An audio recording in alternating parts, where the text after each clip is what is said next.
Hi, it's Jesse Zeman, Executive Director of the BC Wildlife Federation. Member update for the third week of January. First things first, I just got back from the Lower Mainland where we met with Minister Murray. Chuck Zuckerman, President, David Lewis, Vice President, myself, met with her on Tuesday. Had a really good meeting. We talked about the issues related to the listing process for endangered Interior Fraser Steelhead, so that is the Chilcoltin and the Thompson runs predominantly, the issues around editing and hiding of science, the issues around some of the modeling that we saw come out. We talked about how and where funding has gone as it relates to the Salmon Restoration and Innovation Fund, and also the concept that we're missing in BC and in Canada around acquiring habitat for salmon and salmon restoration. There is actually no funding mechanism, either provincially or federally, to look at purchasing land to do ecosystem restoration for salmon. So all of those went over really well. The minister was really responsive. Definitely concerns from everybody around this business of science and the influence or outside influence through the Canadian Scientific Advisory Secretariat process. So great meeting, looking forward to more, and we will be following up with the minister with a bunch of material as well.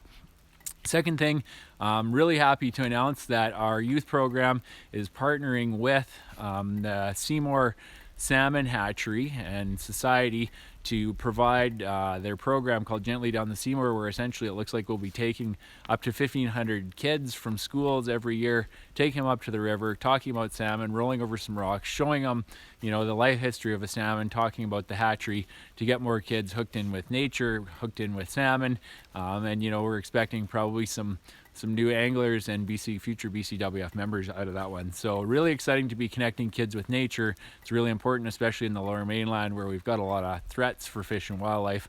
The more of that we can do, the better, and we will be growing those programs. That's under our youth manager, Chris Lim. Kamloops Lake, our burns in the dry interior. It looks like in our Kamloops Lake area, just west of Kamloops, Lac du Bois, it looks like we're probably going to be looking for some test burns this year, which is exciting. These are not small test burns. Quite often ecosystem restoration burns are very small, 40, 50 hectares. These test burns are going to be probably 100 hectares each. So looking potentially to be doing 300 to 400 hectares this year for test burns to see what kind of response we get from weeds and vegetation, how it affects wildlife. So that's really exciting because the direction we want to move to is to be able to pull off these large burns, 1,500, 2,000 hectares, where we think that we'll start to see functional response in wildlife. And then the last one, shout out to the Kamloops Club who just had their free ice fishing day on the weekend. Sounds like over 480 participants got out and tried ice fishing. I know the club members, a bunch of volunteers were out drilling as many holes as they possibly could to get kids out, engaged with nature, get them started in ice fishing and angling. So great job to the Kamloops Club.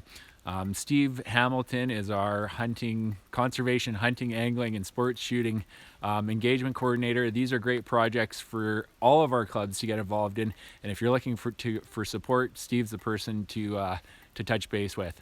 Other things, convention is getting closer. It's in April. Put it on your calendars. We're going to be attending some of the trade shows in March in the Lower Mainland. Looking forward to maybe some better weather. It's raining in the Okanagan, which is kind of unheard of. It should be snowing. But I hope everybody's had a great winter so far, that you've got out ice fishing, snowmobiling, hunting, whatever you're doing to engage the outdoors. Talk to you soon. Bye.